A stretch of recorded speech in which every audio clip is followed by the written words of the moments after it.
Okay, good morning, everyone. Can you hear me? A little low? Is that better? Okay, great. So good morning, everyone. I'm Tom Robinson, one of the co-founders of Elliptic. And today I'm going to talk to you about the illicit/criminal use of cryptocurrencies. So why should we be interested in this? Well, if we're serious about preventing this kind of criminal activity in crypto, or even if we just want to try to dispel the myth that crypto is only used by criminals, then I think it's important that we understand exactly how criminals are using it today, albeit on a fairly small scale. So first of all, a little bit about Elliptic. So our mission as a company is to empower our clients to detect and prevent the criminal use of cryptocurrencies. So our clients are mainly cryptocurrency businesses, such as exchanges and financial institutions. So we help them to assess risk on their transactions and ensure that they're not laundering proceeds of crime. So we do that through two software tools. The first is a transaction screening tool called Elliptic AML. So this allows exchanges, for example, to screen all of their transactions for risk and identify whether the funds originate from some kind of criminal activity. And then we also offer an investigations tool. So this enables our clients to do deep dive investigations into individual wallets, entities, transactions, and see where funds are coming from or going to. So, criminal use of cryptocurrencies. So I think as an industry, we need to be realistic and accept that, like any payment system, criminals are going to use it. However, compared with other payment systems, the level of illicit usage, I think we all accept, is very low. However, there are some new cybercriminal use cases which really have been enabled by cryptocurrencies. The likes of ransomware, cryptojacking simply didn't exist before crypto. So in order to sort of characterize how criminals are using crypto, we wrote this report. It's called A Guide to Money Laundering and Terrorist Financing Typologies in Cryptocurrencies.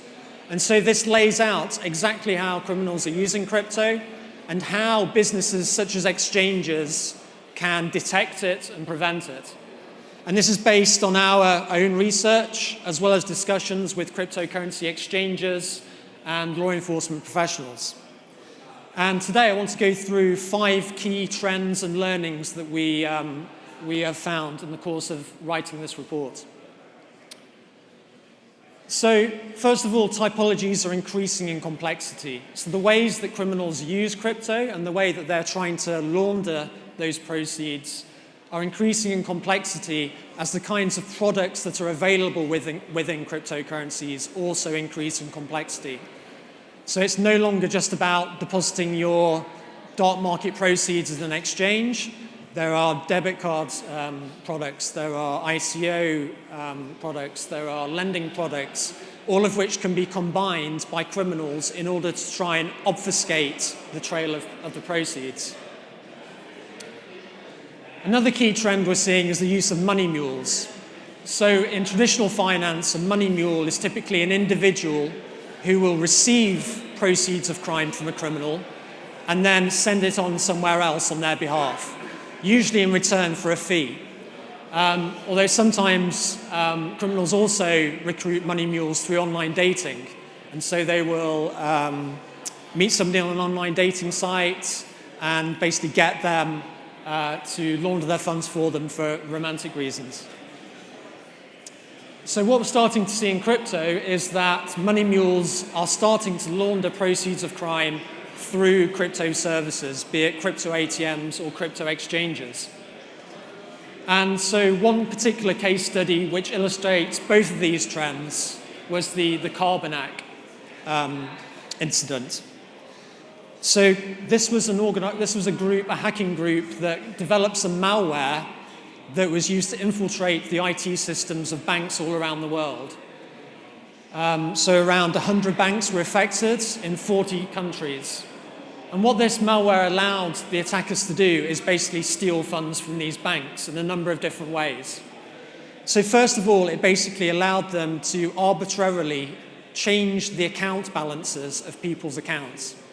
So they would get their money mules to open accounts with these banks and then basically increase their balances. The mules could then withdraw that cash and send them on to the group.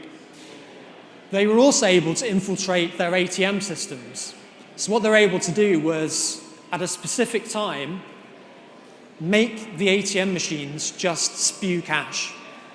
So they're able to tell the money mules, go to these ATMs at this specific time, and you will simply be able to take cash from the ATM without putting a card in or doing anything else.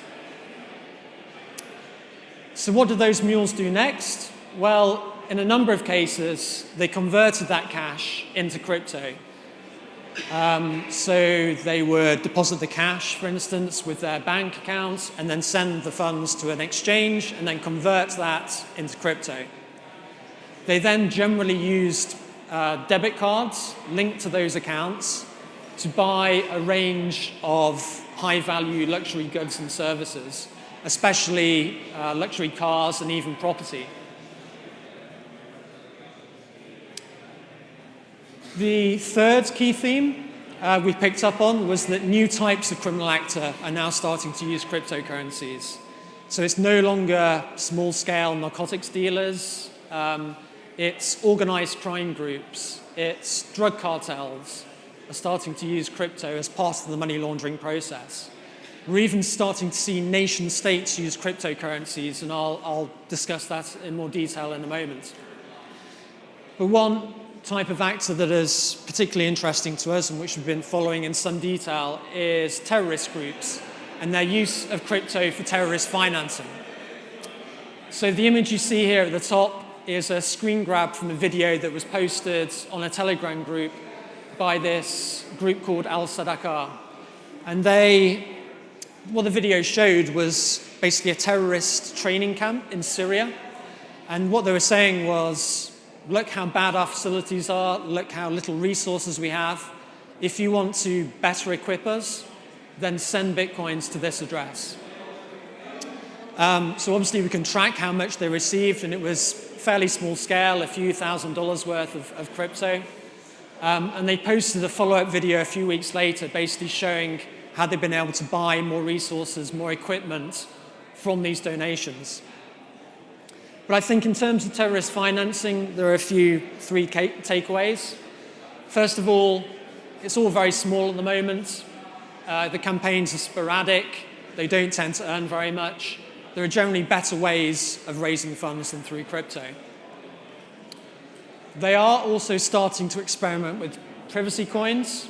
So this is from one of their campaigns where they're also soliciting donations in the likes of Dash and Monero, as well as Bitcoin.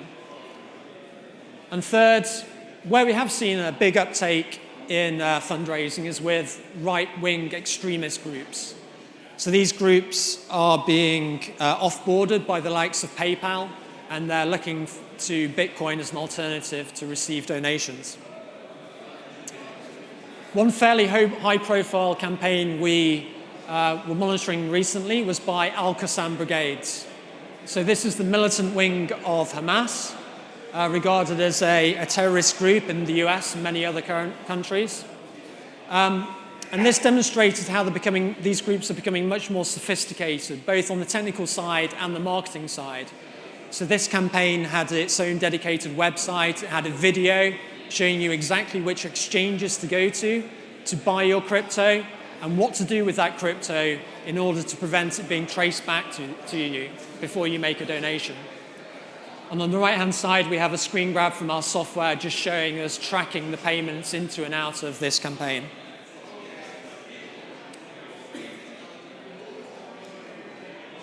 The fourth trend is that criminals, of course, continue to seek anonymity, but they're probably doing it in different ways now. So whereas a couple of years ago, centralized mixers were the primary means of obfuscating transaction trails, not so much anymore. I think that there is a trust issue around centralized mixers.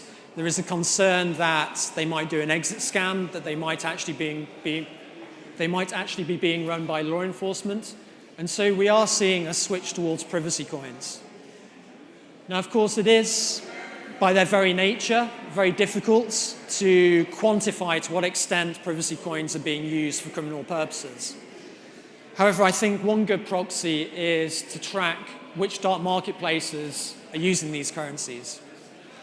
So here we list some of the largest dark marketplaces out there and the different currencies that they accept in terms of payment.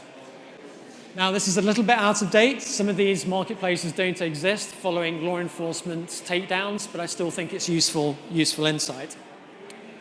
And so my first takeaway from this is that they all accept Bitcoin.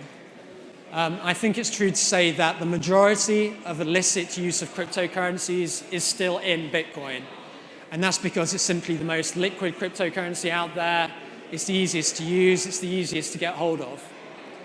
So if you are, for example, thinking about launching your own ransomware campaign, then you need to balance your anonymity with actually generating some cash out of this campaign. And you might want to use a privacy coin to maintain your privacy, but it probably won't maximize your revenue. If you want to maximize your revenue, then you're probably going to ask for Bitcoin, because it's much more likely that your victims are going to pay up, if you ask for Bitcoin rather than some obscure cryptocurrency, privacy coin. The other key takeaway for me here is the fact that over half these marketplaces now accept Monero, and that's the trend that's been accelerating over the past year or so, and to a lesser extent, Zcash as well. The fifth key trend that we've been tracking is the use of cryptocurrencies by nation-state actors who are seeking to promote their influence abroad through the use of crypto. And they're using it, I guess, in three pretty distinct ways. So first of all, for espionage. So one finding of the Mueller report was that Russian military intelligence engaged in hacks of servers belonging to the DNC, belonging to the Clinton presidential campaign, in an effort to influence the 2016 presidential elections. And so the Russian military intelligence, it turned out, used infrastructure in order to do that was paid for in Bitcoin, presumably in an attempt to prevent that hacking activity being traced back to them. The material that they were able to obtain through that hacking was then leaked through the DC Leaks website and also through the online persona Guccifer 2.0. Both of those personas denied any link to Russia. However, one finding of the investigation through blockchain analysis was that all three of these actors were actually spending Bitcoin that came from the same wallet. So enabled those three seemingly independent actors to be linked together. The second way we're seeing crypto used by nation states is for sanctions evasion. So when Maduro announced the oil-backed petro cryptocurrency last year, I think, one of the key reasons they used to justify this was that they actually wanted to bypass international financial sanctions that they were subject to. And then finally is simple monetary gain.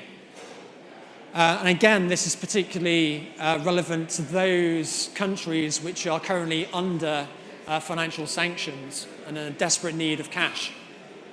So the WannaCry ransomware campaign, the current working theory is that this was perpetrated by North Korea. And their primary motivation for doing this was to raise hard currency. It wasn't a particularly successful ransomware campaign, but this is believed to be the justification behind it.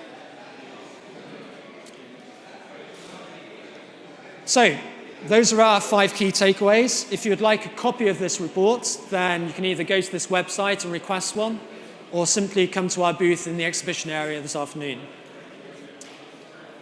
I haven't had a chance to talk about global regulation in this session, but if you want to know more about that, then I'm on a panel tomorrow afternoon at 2:40, along with some very interesting co-speakers.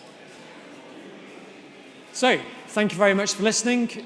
Grab me afterwards if you'd like to discuss this in any more detail. Thank you.